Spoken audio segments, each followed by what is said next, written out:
नमस्कार दोस्तों, स्वागत है आप सभी का अपने YouTube channel BA success point पर। जैसा कि आप सभी को दिख रहा है कि प्रैक्टिस पेपर 2 आ चुका है, तो बहुत आप लोगों को टाइम लगा, इसके लिए खेद है। लेकिन आपको बहुत जल्द आपका ये जो सेट आप लोगों का कवर हो जाएगा, ठीक है। तो चलिए देखते हैं अब इसका पहला प्रश्न की तरफ बढ़ते हैं, ठीक है। तो पहला प्रश्न है कि निम्नांकित में से कौन सा पुरातात्विक स्थल की सिंधु घाटी सभ्यता से संबंधित नहीं है। कौन सा स्थल जो है सिंधु घाटी सभ्यता से संबंधित नहीं है। तो अगर आप लोग सिंधु घाटी सभ्यता के बारे में अगर आप लोग पढ़े होंगे तो आपको जरूर पता होगा कि रोम जो है वो सिंधु घाटी सभ्यता से संबंधित नहीं है, रोम की अलग से सभ्यता थी। लेकिन बालाकोट, कालीबंगा और लोथल जो है ये सिंधु घाटी सभ्यता के कुछ नगर हैं, ऐसे नगर जो काफ़ी चर्चित रहे हैं, ठीक है। और रोम जो है ये सिंधु घाटी सभ्यता से संबंधित नहीं है, इसकी अलग एक सभ्यता थी, रोम की सभ्यता है, ठीक है। चलिए नेक्स्ट प्रश्न है कि द्वितीय बौद्ध परिषद कहाँ हुई थी। तो द्वितीय बौद्ध परिषद हुआ था वैशाली में, ठीक है। वैशाली में हुआ था, एक मिनट, वैशाली में हुआ था द्वितीय बौद्ध परिषद। पहला अगर पूछेगा तो पाटलिपुत्र हो जाएगा, ठीक है। एक मिनट, पहला अगर पूछेगा तो राजगृह हो जाएगा, ठीक है। और दूसरा हो जाएगा वैशाली, तीसरा हो जाएगा पाटलिपुत्र और चौथा हो जाएगा कुंडलवन। इस तरह से आप लोग याद कर सकते हैं। नेक्स्ट प्रश्न है कि भारतीय राष्ट्रीय कांग्रेस के पहले अंग्रेज अध्यक्ष कौन थे। तो भारतीय राष्ट्रीय कांग्रेस के पहले अंग्रेज अध्यक्ष ये रहे हैं जॉर्ज यूल, ठीक है। जॉर्ज यूल ये 1888 ईस्वी में कांग्रेस के इलाहाबाद अधिवेशन की अध्यक्षता किए थे, ठीक है। स्वतंत्रता प्राप्ति से पूर्व भारत में आए ब्रिटिश कमिश्नरों में से श्वेत कमीशन किसे कहा जाता है। ब्रिटिश कमीशन जो आया था स्वतंत्रता प्राप्ति से पूर्व, उसमें से श्वेत कमीशन किसको कहते हैं। तो ये कहते हैं साइमन कमीशन को श्वेत कमीशन के नाम से जानते हैं। और ये जो है इसकी नियुक्ति जो है 8 नवंबर 1927 को हुई थी, ठीक है। 1927 को 7 अंग्रेज अधिकारियों को शामिल किया गया था इस कमीशन के अंतर्गत, ठीक है। अगला है कि ब्रिटिश भारत के किस गवर्नर जनरल ने स्थानीय सरकार की स्थापना के लिए पहल की थी। तो ये किए थे लॉर्ड रिपन। रविन्द्रनाथ टैगोर ने निम्नलिखित में से किस देश का राष्ट्रीय गान लिखा है। तो ये लिखा है बांग्लादेश का, और साथ में अगर भारत भी रहेगा, ठीक है। चलिए, विलियम बेंटिक के द्वारा निम्न में से किस सुधारक उपाय को लागू नहीं किया गया था। तो ये नहीं किया गया था, दास्ता का अंत को लागू नहीं किया गया था, ठीक है। इनमें से कौन सा देश द्वितीय विश्व युद्ध के दौरान धुरी राष्ट्र गुट का सदस्य नहीं था। तो ये चीन नहीं था, ठीक है, चीन नहीं था। शिकागो में 1893 में विश्व धर्म संसद में यानी कि विश्व धर्म सम्मेलन में किसने भाग लिया था। तो ये स्वामी विवेकानंद भाग लिए थे, ठीक है। अगला प्रश्न है कि किसको संविधान सभा का उपाध्यक्ष चुना गया था। तो संविधान सभा का उपाध्यक्ष चुना गया था HC मुखर्जी को। किसको भारत के संविधान का वास्तुकार माना गया है। तो भारत के संविधान का वास्तुकार डॉक्टर भीमराव अंबेडकर को माना गया है, ठीक है। डॉक्टर भीमराव अंबेडकर को भारत के संविधान का वास्तुकार। भारतीय संविधान में कानून बनाने की निर्धारित प्रक्रिया जो है काफी हद तक किसके संविधान द्वारा प्रभावित है। तो ये प्रभावित है अमेरिका के संविधान के द्वारा प्रभावित है। निम्नलिखित में से किसे राज्य के नीति निर्देशक तत्वों की सूची में सम्मिलित नहीं किया गया है। तो ये जो है धार्मिक अधिकार को नीति निर्देशक तत्वों की सूची में सम्मिलित नहीं किया गया है। निम्नलिखित में से कौन सा भारत में मौलिक अधिकार नहीं है। तो भारत में कौन सा जो है मौलिक अधिकार नहीं है। तो काम करने का अधिकार जो है मौलिक अधिकार नहीं है, बाकी समानता का अधिकार, शिक्षा का अधिकार, धार्मिक स्वतंत्रता का अधिकार आपको पता है कि ये सभी मौलिक अधिकार के अंतर्गत आते हैं। भारत का प्रधानमंत्री बनने के लिए न्यूनतम आयु क्या है। तो ये है 25 वर्ष, 25 वर्ष हो जाएगा। लोकसभा का प्रथम अधिवेशन किस वर्ष आयोजित किया गया था। तो लोकसभा का प्रथम अधिवेशन 1952 ईस्वी में आयोजित किया गया था, लोकसभा का, ठीक है। ध्यान दीजिएगा, आप लोग कांग्रेस का मत समझिएगा। नेक्स्ट है कि नगर निगम का अध्यक्ष कौन होता है। तो नगर निगम का अध्यक्ष होता है महापौर, ठीक है, महापौर होता है। पहली महिला लोकसभा अध्यक्ष कौन थी। तो मीरा कुमार थी। भारतीय संविधान में वह संशोधन जिसने मतदाता की आयु को 21 से घटाकर 18 कर दिया गया है, किस संविधान संशोधन के तहत। तो ये हो जाएगा आपको 61वें संविधान संशोधन के तहत। अपनी धुरी पर पृथ्वी के घूर्णन की दिशा है पश्चिम से पूर्व। प्योंगयांग जो है किस देश की राजधानी है। तो ये उत्तर कोरिया की राजधानी है प्योंगयांग। वायुमंडल की ओजोन परत निम्न में से किसके द्वारा नष्ट हो रही है? तो ये जो है क्लोरोफ्लोरोकार्बन के द्वारा नष्ट हो रही है। भारत की भूमि का दक्षिणतम अक्षांश है 8 डिग्री 4 सेकेंड, ठीक है, 8 डिग्री 4 है। यहाँ पे आपको, यहाँ पे देखिए नॉर्थ है, साउथ नहीं होगा, 8 डिग्री 4 नॉर्थ हो जाएगा। भारतीय हिमालयी क्षेत्र की सबसे ऊंची चोटी कौन सी है? तो भारतीय हिमालयी क्षेत्र की सबसे ऊंची चोटी कंचनजंगा। गोदावरी नदी का उद्गम स्थल किस राज्य में है? तो गोदावरी नदी का उद्गम स्थल हो जाएगा आपको महाराष्ट्र में, ठीक है, महाराष्ट्र के ऋडंकेश्वर से निकलती है गोदावरी नदी। चलिए, कृष्णा नदी जल विवाद किससे संबंधित है? ठीक है, कृष्णा नदी जल विवाद जो है ये संबंधित है, ये हो जाएगा आपको महाराष्ट्र, आंध्र प्रदेश और कर्नाटक से। कारक जो जलवायु को प्रभावित नहीं करता है वह कौन सा है? कारक, वह कौन सा कारक है जो जलवायु को प्रभावित नहीं करता है? तो अक्षांश प्रभावित करता है, पृथ्वी की परिक्रमण गति भी प्रभावित करता है, समुद्र से दूरी भी प्रभावित करता है, लेकिन पृथ्वी की परिभ्रमण गति यानी कि पृथ्वी का अपने अक्ष पर घूमना ये प्रभावित नहीं करता है। काली मिट्टी को रेगुर मिट्टी कहते हैं, ठीक है, रेगुर मिट्टी। अलग अलग किस्म की फसल को उसी जमीन में बारी बारी से उगाना तकनीकी रूप से क्या कहलाता है? तो ये कहलाता है फसल प्रत्यावर्तन। निम्नलिखित में से किसकी जनसंख्या, किस राज्य की सबसे कम जनसंख्या है? तो सिक्किम की। सिक्किम की सबसे कम जनसंख्या हो जाएगी। किस अर्थशास्त्री के अनुसार अर्थशास्त्र मनुष्य के भौतिक कल्याण का अध्ययन है? किस अर्थशास्त्री के अनुसार? तो एडम स्मिथ के अनुसार। व्यष्टि अर्थशास्त्र का संबंध क्या है? तो व्यष्टि अर्थशास्त्र का संबंध हो जाएगा व्यक्तिगत आर्थिक एजेंडों के व्यवहार और हो जाएगा आपको संपूर्ण अर्थव्यवस्था की समझ से। तो ए और बी दोनों हो जाएंगे।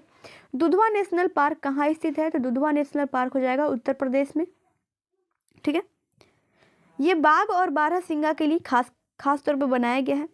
चलिए, नेक्स्ट क्वेश्चन है कि किसने गार्डन सिटी का सिद्धांत विकसित किया था? तो एवेनेजर हॉवर्ड ने किया था, एवेनेजर हॉवर्ड ने। अंतर्राष्ट्रीय साक्षरता दिवस प्रत्येक के किस दिन मनाया जाता है? तो ये 8 सितंबर को मनाया जाता है।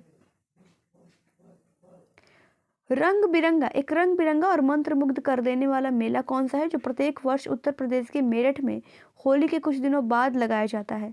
तो ये आपको नौचंदी मेला हो जाएगा, नौचंदी मेला। जेनेटिक कोड की खोज किसने किया है? तो जेनेटिक कोड की खोज करने वाला हरगोविंद खुराना है। श्वेत रक्त कणिका का मुख्य कार्य क्या है? तो श्वेत रक्त कणिका का मुख्य कार्य आपको हो जाएगा ऑक्सीजन का वहन करना। एक मिनट, ऑक्सीजन का नहीं, संक्रमण से लड़ना हो जाएगा। अगला है कि पौधों में पानी और पोषक तत्वों के परिवहन के लिए संवहनी यानी कि संवहनी किस उत्तक को कहते हैं? किस उत्तक को संवहनी उत्तक कहते हैं? तो ये हो जाएगा जाइलम उत्तक को। अम्लीय जठर रस किसके द्वारा स्रावित होता है? अम्लीय जठर रस जो होता है वो स्रावित होता है अमाशय के द्वारा, ठीक है। श्वेत रक्त कणिका का मुख्य कार्य क्या है? श्वेत रक्त कणिका का मुख्य कार्य है संक्रमण से लड़ना। क्वेश्चन रिपीट हो गया है। प्रत्येक वृक्क के किन लाखों छोटी नलिकाओं से बना होता है? प्रत्येक वृक्क जो है किन लाखों छोटी नलिकाओं से बना होता है?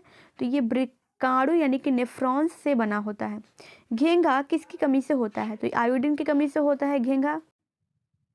मानव शरीर का कौन सा अंग जो है इंसुलिन पैदा करता है? तो इंसुलिन पैदा करने वाला अग्न्याशय यानी कि अग्न्याशय से स्रावित होता है इंसुलिन। ये बात आप लोगों को कह रहा है। नेक्स्ट है कि एड्स क्या है? एड्स क्या है? तो एड्स है घातक मृत्यु रोग, ठीक है। नील हरित शैवाल क्या है? नील हरित शैवाल आप लोगों को हो जाएगा स्वपोषी है। निम्नलिखित में से किसको दुग्ध शर्करा भी कहते हैं? तो दुग्ध शर्करा के नाम से जानते हैं, किसको जानते हैं? तो लैक्टोज को जानते हैं। निम्नलिखित में से कौन सी ग्रीन हाउस गैस नहीं है? तो कार्बन डाइऑक्साइड है, नाइट्रोजन भी है, मीथेन भी है, लेकिन सल्फर डाइऑक्साइड जो है ये नहीं है, ग्रीन हाउस गैस नहीं है। निम्न में से कौन सी सदिश राशि की मात्रा है? तो प्रतिबल जो है सदिश राशि की मात्रा है। 1 नैनोमीटर बराबर क्या होता है? 1 नैनोमीटर बराबर 1 गुणित यानी कि 10⁻⁻9 मीटर, ठीक है। जब एक बस अचानक चलना शुरू करता है तो बस के अंदर बैठे यात्रियों को पीछे की तरफ धक्का लगता है। यह उदाहरण न्यूटन के किस नियम को दर्शाता है? तो यह दर्शाता है न्यूटन की गति का पहला नियम, ठीक है, जिसे जड़त्व का नियम भी कहते हैं। आकाश में उड़ते पक्षी में क्या होता है? तो आकाश में उड़ते हुए पक्षी में होता है ठीक है। आकाश में उड़ते हुए पक्षी में न तो गतिज ऊर्जा होती है और न ही, यहाँ पे देखिए, गतिज और स्थितिज ऊर्जा दोनों होती है। ठीक है, दोनों होती है। ठीक है, नेक्स्ट क्वेश्चन है, अगला प्रश्न है कि प्रकाश संश्लेषण में पौधे कौन सी गैस का अवशोषण करते हैं? तो कार्बन डाइऑक्साइड का अवशोषण करते हैं। ध्वनि सबसे तेज संचरण करती है कहाँ? तो ठोस में। ठीक है, ठोस में। एक सौर जल हीटर से गर्म जल प्राप्त नहीं हो सकता। कब? जब जो है, कब प्राप्त नहीं हो सकता? तो ये हो जाएगा बादल छाए हुए दिन पर प्राप्त नहीं हो सकता। आपतन का कोण इनके बीच का कोण है, तो आपतन का कोण जो है, आपतित किरण, यहाँ पे आंसर आप लोग को हो जाएगा सतह पर अभिलंब तथा आपतित किरण के बीच का। ठीक है, एमसीबी जो लघु पतन के मामले में वैद्युत की पूर्ति को काट देता है, वह कैसे काम करता है? तो वह धारक के चुंबकीय प्रभाव पर कार्य करता है। ठीक है, आजकल, ठीक है, आजकल सड़कों पर रोशनी के लिए प्रायः पीले लैंपों का प्रयोग किया जाता है। निम्न में से किस गैस का प्रयोग इन लैंपों में किया जाता है? तो सोडियम का प्रयोग किया जाता है। निम्न में से किसका उपयोग विस्फोटक के रूप में किया जाता है? तो विस्फोटक के रूप में करने वाला नाइट्रोग्लिसरीन है। न्यूक्लियॉन का मान क्या होता है? न्यूक्लियॉन का मान होता है, तो न्यूक्लियॉन का मान होता है न्यूट्रॉन और प्रोटॉन की संख्या। जलीय NaCl यानी कि NaCl मतलब साधारण नमक या सोडियम क्लोराइड का विद्युत अपघटन उत्पन्न करता है क्या? तो जलीय सोडियम क्लोराइड का विद्युत अपघटन उत्पन्न करता है क्या? तो यह आपको हो जाएगा क्षारता उत्पन्न करता है। ठीक है, क्षारता। नाइट्रोजन गैस के अणु में निम्न आबंध होते हैं। नाइट्रोजन गैस के अणु में आबंध होते हैं, यह आपको हो जाएगा त्रिसहसंयोजी आबंध होते हैं। मैग्नीशियम रिबन एक चमकदार सफेद लौ के साथ जलता है और सफेद पाउडर में परिवर्तित होता है। इस सफेद पाउडर का रासायनिक नाम क्या है? तो ये हो जाएगा मैग्नीशियम ऑक्साइड। ठीक है, मैग्नीशियम ऑक्साइड हो जाएगा। ऑक्सीकरण के लिए कौन सा प्रक्रम सही है? तो ऑक्सीकरण के लिए जो है प्रक्रम सही हो जाएगा विद्युत धनिक तत्व का निकलना। ठीक है, स्टेनलेस स्टील में निम्न में से कौन सा तत्व मौजूद नहीं है? ठीक है, यहाँ पे नहीं पूछ रहा है, तो आपको यहाँ पे आयरन भी होता है, क्रोमियम होता है और निकेल होता है, लेकिन टंगस्टन नहीं होता है। ठीक है, चलिए नेक्स्ट प्रश्न है आपके सामने कि नाभिकीय रिएक्टर में कौन सी ऊर्जा उत्पन्न होती है? तो नाभिकीय रिएक्टर में जो ऊर्जा उत्पन्न होती है वो होती है नाभिकीय ऊर्जा। बिहार राज्य जो है की सीमाएं कितनी राज्यों से घिरी हुई है? तो बिहार राज्य की सीमाएं जो है 3 राज्यों के द्वारा घिरी हुई है। कौन कौन है? तो एक हो जाएगा उत्तर प्रदेश, एक हो जाएगा झारखंड, ठीक है, और एक आप लोगों को कौन सा हो जाएगा? सोचिए कौन सा हो जाएगा? तो एक हो जाएगा आप लोगों को पश्चिम बंगाल। ठीक है, पश्चिम बंगाल हो जाएगा। चलिए, बिहार के किस कृषि जलवायु क्षेत्र में सबसे अधिक जिले हैं? तो किस कृषि जलवायु क्षेत्र में? तो उत्तर पश्चिम में जो है सबसे अधिक जिले हैं। बीपीसीएल ने उत्सर्जन को कम करने और किस वर्ष तक अपने शुद्ध शून्य लक्ष्यों को प्राप्त करने के लिए डीजल इथेनॉल मिश्रण अब विकसित किया है? तो ये किया है 2040 तक विकसित किया है। बांद्रा वर्सोवा समुद्री पुल का नाम किसके नाम पर रखा जाएगा? तो बांद्रा वर्सोवा समुद्री पुल का नाम जो हो जाएगा वो वीर सावरकर के नाम पे रखा जाएगा। ठीक है, वो जो है महाराष्ट्र के मुख्यमंत्री जो है अभी एकनाथ शिंदे हैं। ठीक है, एकनाथ शिंदे ने ये घोषणा करी है कि मुंबई में जो बांद्रा वर्सोवा समुद्री पुल है इनका नाम, ये जो है इसका नाम बदल कर स्वतंत्र सेनानी वीर सावरकर के नाम से रखा जाएगा। ठीक है, दिल्ली सल्तनत का सबसे बड़ा विस्तार किसके शासनकाल में देखा गया है? तो ये मोहम्मद बिन तुगलक के द्वारा देखा गया है। और इसी के समय दीवान एक क्या होता था? दीवान एक कोही जो है एक कृषि विभाग होता था जो मोहम्मद बिन तुगलक ने ही लगाया था। ठीक है, दीवान एक कोही। नेक्स्ट है कि निम्नलिखित में से कौन से कृष्णा नदी की सहायक नदी नहीं है? तो ये देखिए घाट प्रभा भी है। ठीक है, घाट प्रभा तो है, आपको सभी को पता होगा, घाट प्रभा है, मूसी भी है, तुंगभद्रा भी है, लेकिन मंजीरा नदी जो है ये नहीं है, मंजीरा नदी नहीं है। इनमें से कौन सी नदी धुआंधार जलप्रपात से संबंधित है? धुआंधार जलप्रपात जो है ये नर्मदा नदी पर है। ठीक है, नर्मदा नदी पर। ठीक है, नेक्स्ट है अगला प्रश्न है कि निम्नलिखित में से कौन सा मानव निर्मित रेशे का उदाहरण है। तो मानव निर्मित रेशे का उदाहरण हो जाएगा रेयॉन, ठीक है, रेयॉन हो जाएगा। निम्नलिखित में से कौन सी खरीफ की फसल नहीं है। खरीफ की फसल नहीं है, यानी कि 3 है, एक नहीं है, आपको इसमें से चूज करना है। तो ये आप लोगों को बता दें, बाजरा है, धान है, ज्वार है, लेकिन गेहूं क्या है, एक रबी फसल है। राजा राम मोहन राय के विचारों के प्रचार प्रसार के लिए तत्वबोधिनी सभा की स्थापना इनमें से किसने किया था। तो ये किया गया था तो देवेंद्रनाथ टैगोर के द्वारा। भारत के इनमें से किस बंदरगाह का नाम बदलकर दीनदयाल बंदरगाह रखा गया है। तो दीनदयाल बंदरगाह जो है ये कांडला बंदरगाह का नाम बदलकर रखा गया है, ठीक है, और कांडला कहाँ है, गुजरात में है। राष्ट्रीय प्रौद्योगिकी दिवस प्रतिवर्ष किसकी स्मृति में मनाया जाता है। तो राष्ट्रीय प्रौद्योगिकी दिवस जो है ये पोखरण 2 के स्मृति में मनाया जाता है, ठीक है। अगला प्रश्न आपके सामने है कि भारत सरकार ने राष्ट्रीय किसान नीति को मंजूरी कब प्रदान की थी। तो ये 2007 में प्रदान करी थी। इनमें से किसने मौर्य प्रशासन में अध्यक्षों को विभिन्न विभागों के अधीक्षकों के रूप में उल्लिखित किया था। किसने किया था, तो कौटिल्य ने उल्लिखित किया था। The general theory of employment interest and money के लेखक कौन थे, जिसने अर्थशास्त्र की एक अलग शाखा के रूप में माइक्रो इकोनॉमिक की नींव रखी है। किसने करी है, तो ये किए हैं जॉन मेनार्ड किन्स ने, ठीक है, किन्स के द्वारा किया गया है। महात्मा गांधी ने किस अधिवेशन के विरोध में लोगों से 6 अप्रैल 1919 को एक दिन के लिए अहिंसक विरोध दर्शाने को कहा था। किसके विरोध में, सभी बताइए क्विकली। तो रॉलेट एक्ट के विरोध में कहा था, ठीक है। अगला प्रश्न है किस संवैधानिक संशोधन को मिनी संविधान के नाम से जाना जाता है, जिसके तहत सरदार स्वर्ण सिंह यानी कि स्वर्ण सिंह समिति की सिफारिशों को लागू किया गया था। सबको पता है 42वां संविधान संशोधन, ठीक है। अगला प्रश्न आपके सामने कि 5 मार्च 2019 को शुरू हुई प्रधानमंत्री श्रम योगी मानधन योजना का लक्ष्य किसे लाभान्वित करना है। तो ये असंगठित क्षेत्र के श्रमिकों को लाभान्वित करना है। भारत के चौथे राष्ट्रपति कौन थे। तो भारत के चौथे राष्ट्रपति हो जाएंगे ये बराहगिरी वेंकटगिरी, ठीक है, वेंकटगिरी हो जाएंगे।